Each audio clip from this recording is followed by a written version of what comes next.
And when Abram was 99 years old, the Lord appeared to Abram and said to him, I am the Almighty God.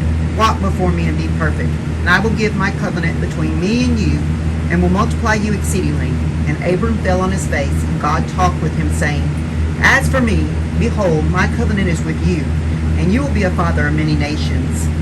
Neither shall your name any more be called Abram, but your name shall be called Abraham. For I have made you a father of many nations, and I will make you exceedingly fruitful, and I will make nations of you, and kings shall come out of you.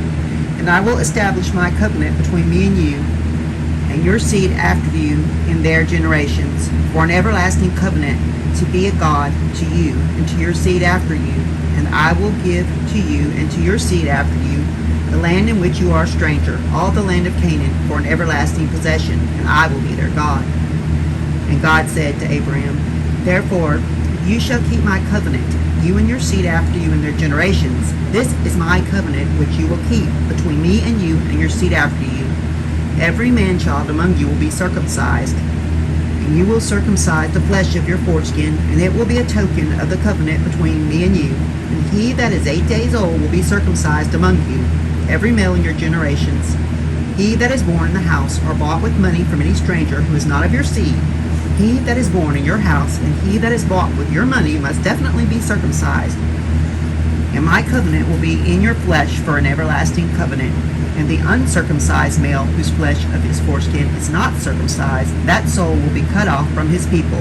He has broken my covenant. As for Sarah your wife, you will not call her name Sarai, but her name will be Sarah.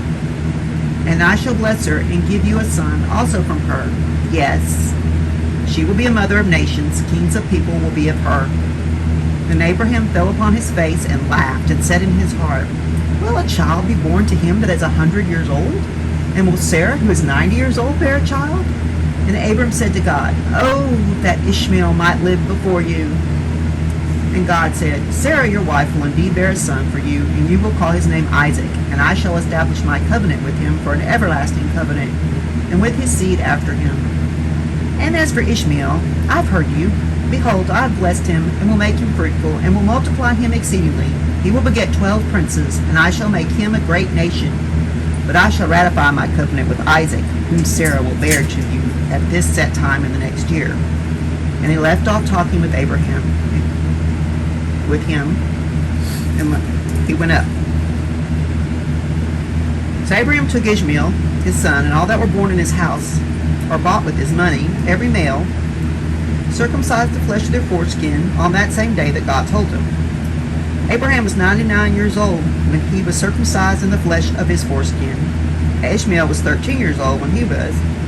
So Abraham and Ishmael both got circumcised on the same day, as well as all the men of the house, whether a slave or foreigner that lived there, were circumcised.